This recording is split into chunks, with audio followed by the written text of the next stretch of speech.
It's going to be pretty quick because I'm Tom Turlow, for those of you who haven't met me. How many people were not in Chicago the last time we got together? Yeah, it's about half the room.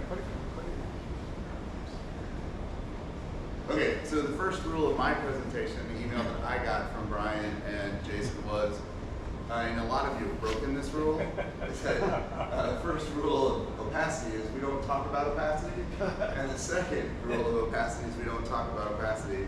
There's a number of you that have already broken it. So this is all that I will be saying about opacity in my presentation about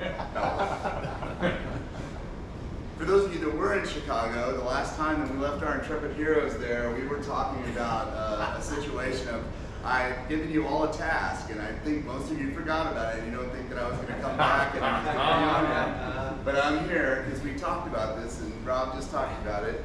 You guys know Dickie Fox. I'm not doing the movie one like Jason did, but again, Jerry Maguire comes and plays.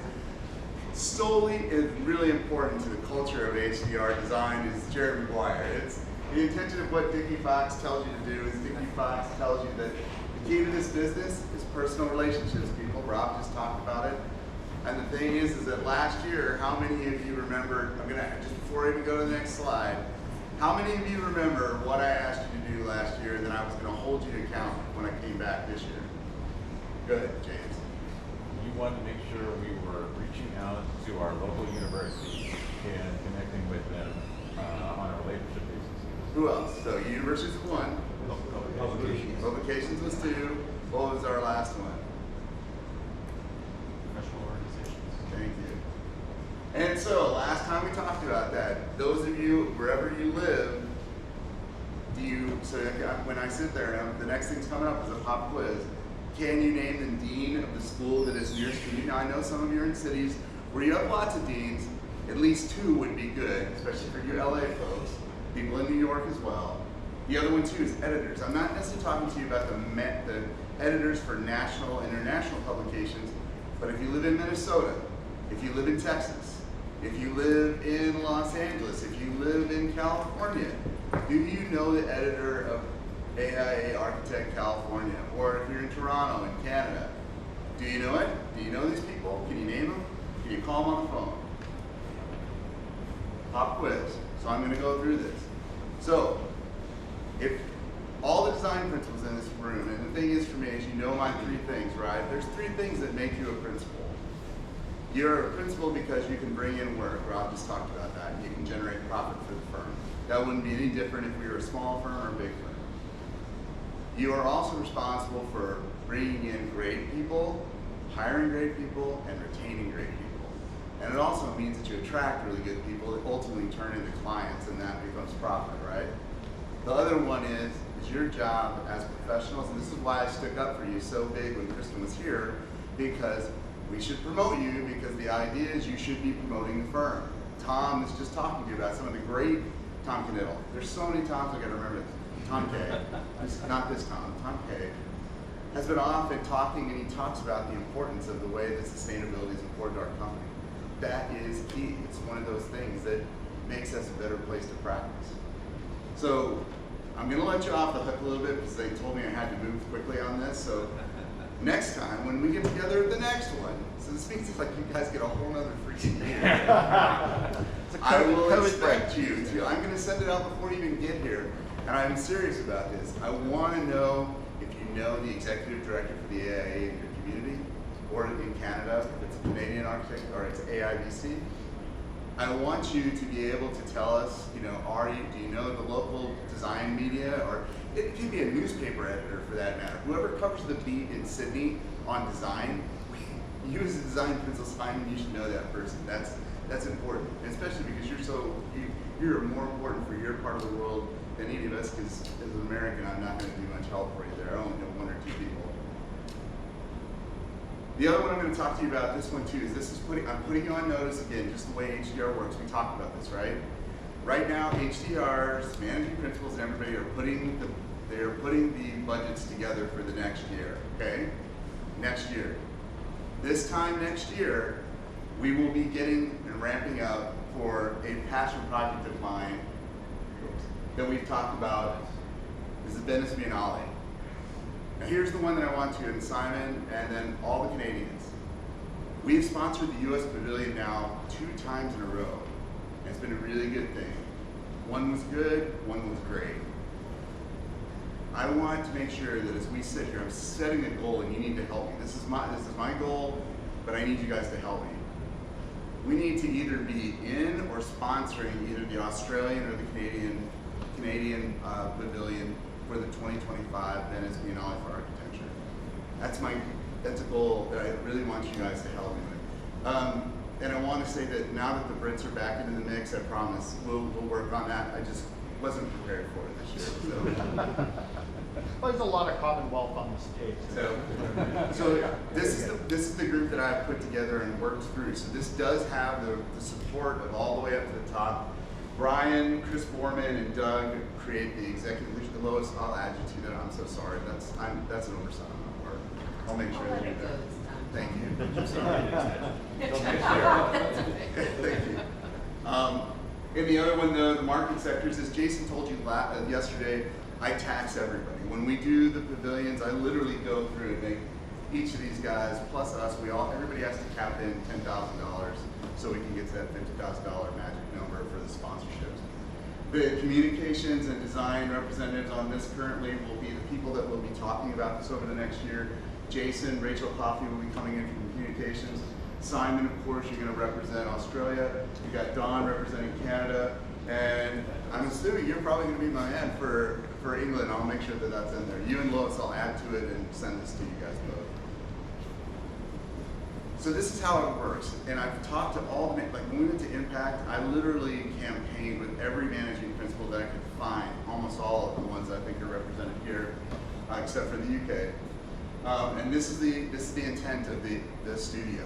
We haven't figured out exactly how many people we'll do this with, but the intent of the studio is we will cover from the operational cost center of the individual. So let's just use an example of Tony. We'll go to New York, right? New York. If you're going and you're taking a younger member of the studio, there'll be a design leader and there'll be an up and coming member of the studio that we do this basically. We're going to cover HDR out of your cost center. We'll cover 3 days of hotel and an economy round trip airfare to Venice. That's all that HDR is going to provide, except for design. So Jason, Brian, and I, we'll make sure your tickets are bought. So you have tickets to be able to go to the Biennale when you're there. The one thing that has to come from you, it has to come from your staff, and this is a non-negotiable thing. They wouldn't do it anyway otherwise. You have to take some PTO to do it. I figure if I can get you all the way to Venice and you don't have to pay for your plane ticket and you don't have to pay for your hotel, 3 days of vacation and a little bit of work on it, because I'm going to expect you, once you go, you got to come back and talk about the experience to your studios. That is the intention. And the intention here is that we won't be able to get the whole group to go because it's a big group.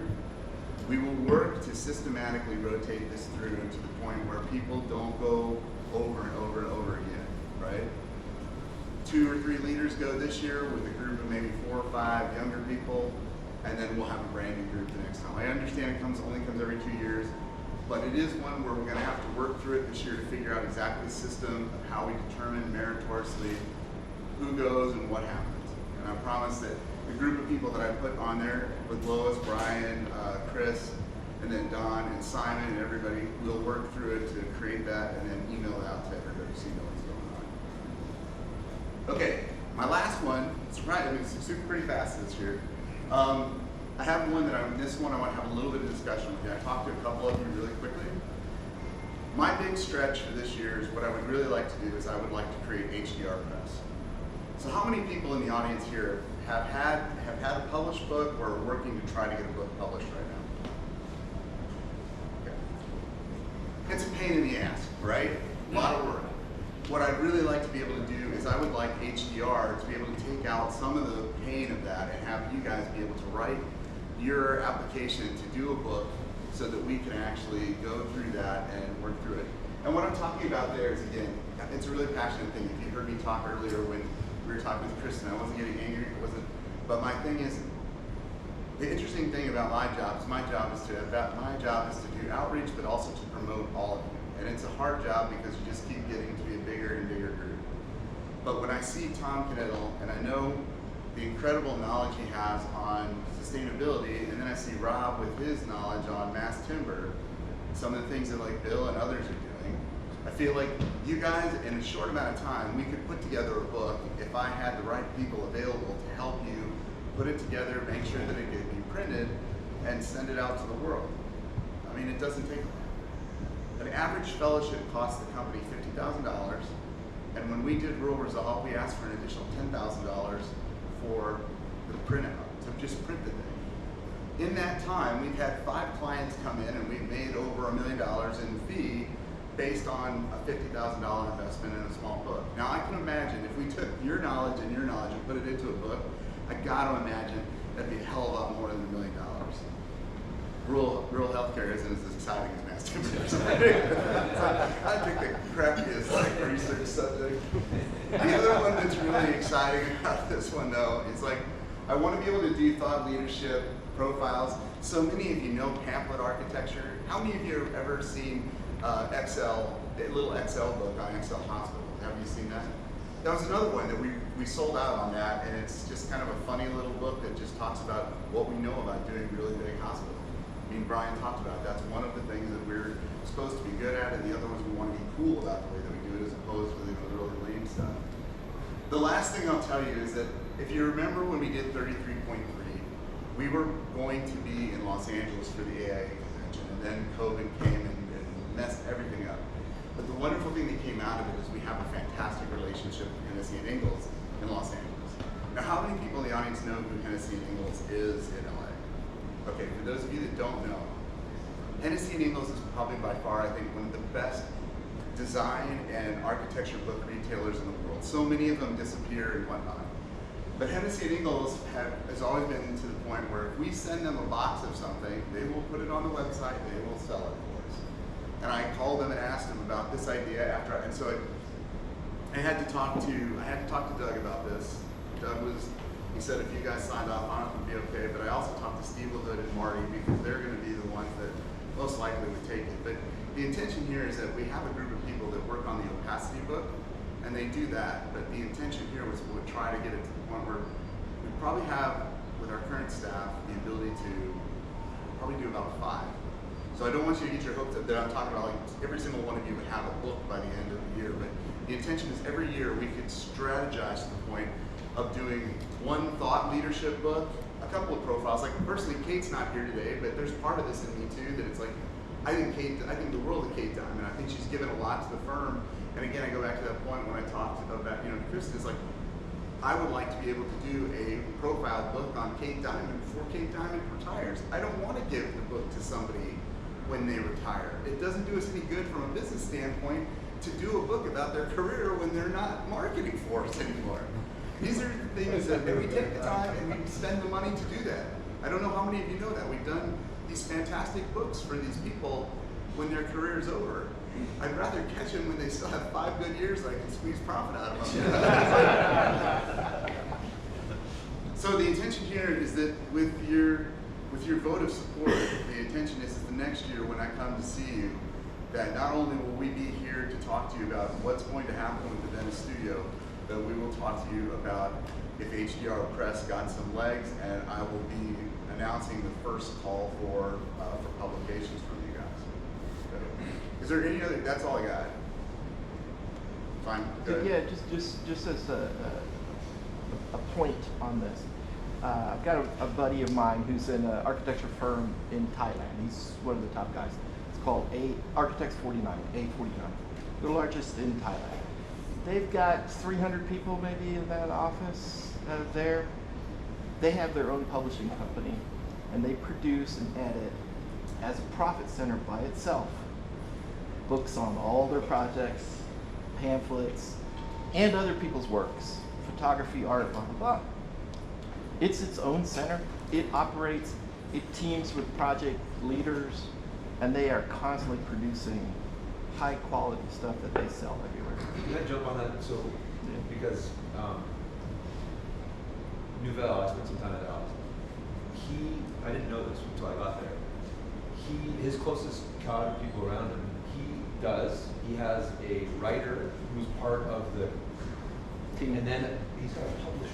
So he had this self-contained world that was ideas, this person writes about it, and this person publishing it. But not through his own press, so it looks like it's from outside. There's a number of you that offered up the idea that we'll name it something other than HDR Press. I was short on time and I've been lacking creativity at the time, so it's like we might come up with something better than that. Because that's my question, is like, is this going to look Yeah, like that's brand, kind of like what I was brand? asking. Do you see? Are you like thinking forward 10 years or 15 I don't know. All I can tell you is that like when the group helped us do the Rural Resolve book and we put it out there, it has a small HDR logo on the back of it, but that hasn't stopped people. I mean, I don't think I've seen it on the shelves of university colleagues. I've seen it, and then I've gotten calls from people that have just seen the book sitting on someone's desk, and they found us and called us up and said, hey, like just the other day, literally, Emporia, Kansas. This is Tom right in the back door where he used to be, right? One of their healthcare. She's like, I'm in trouble. Topeka's like moving in on me. Can you come and help us? Type of thing. Could we think differently and do this thing? And I'm like, sure. Let me call up my friends. I'll be there. I'll try to get get something there. I just feel like the opportunities of those. I don't know if people. I don't know. I think other architects think that way, maybe, but maybe I don't necessarily know if it'll matter with our clients. But I think that the other one too is, it's like, I think sometimes I'm just trying to figure, I'm all about circumventing systems, always have been, that's my thing. I don't want you to have to waste any mega time trying to do publications. I'd like to help you do publications, and then if they are successful, then hell, we'll go try to find a publishing house for you and we'll do a second run on the thing. But I don't want any more of your ideas to stay stuck and not get out there. And I feel like we're doing better with the magazines and everything. I mean, Shay has been so awesome, so has Kristen. I mean, you can't say enough great things about them.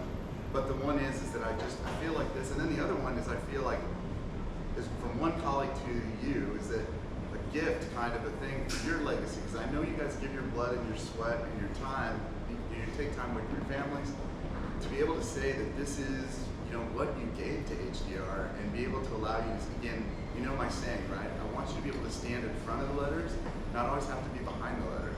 I want to be able to say, you with HDR, not always having to be just HDR, which we push a lot, and I think it's very Midwestern mentality, but that's the intention.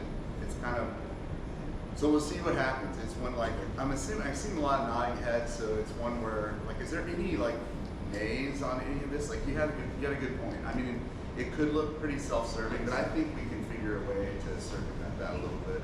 Plus, I think if it's a quality look and it's just nice. I don't know about you guys. When I get like a mailer piece, easy for me to go to. If like one of the companies like that has like a catalog or something comes in and it's a nice little catalog, I have a hard time tossing it. I just can't do it. And I'm hoping that a lot of architects of the rest of the world are like me. So I don't know if that's true. Or interior designers that when nice things come across your desk, like, that's a nicely designed little piece. Oh, that doesn't deserve to be in the trash. I know I was going to say, I mean, I know I was supposed to talk about capacity, but the fact that we have this endeavor where we ask someone else to judge what we do is what I'm also saying about the publishing piece, right? It's like, Gensler's really good at selling themselves, but then everything looks like goddamn swag of their own, right? So when it's self-published, it looks kind of, it doesn't, yes, exactly. But I think that there's a way that we can get around that. Like, imagine, like, if you do this, and I make you write an application, right? And it's going to be you that it's like I ask, like, let's say Mike Hamilton's going to write something on his furniture. Mike, I asked you to go and find who's one of your colleagues that's not from HDR that would write a beautiful foreword for your book. I mean, cool by association on the fact that like someone, if we could call up a friend like like Marlon Blackwell, who teaches it at Arkansas for us in the middle of the country, Marlon would probably write a foreword. And if you see a book that even though it might have a little HDR logo on it, we'll put a little one on it. It's not going to be a big perfect one. We'll figure out something. I mean, if you've even noticed on this year's Opacity, we got it through brand that we didn't even have to put the logo on the top of the book. We were able to put a small one on the spine, and that was it. And what about that color?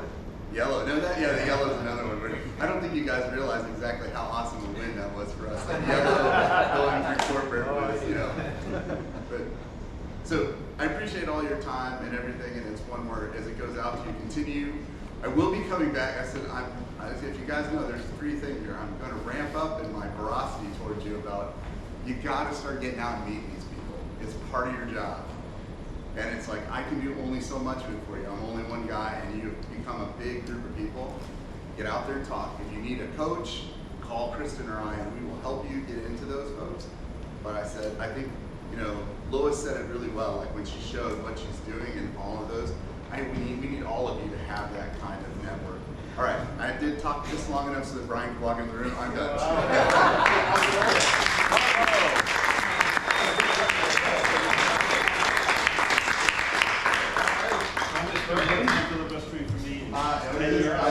I was going. I was waiting for him to give me the sign.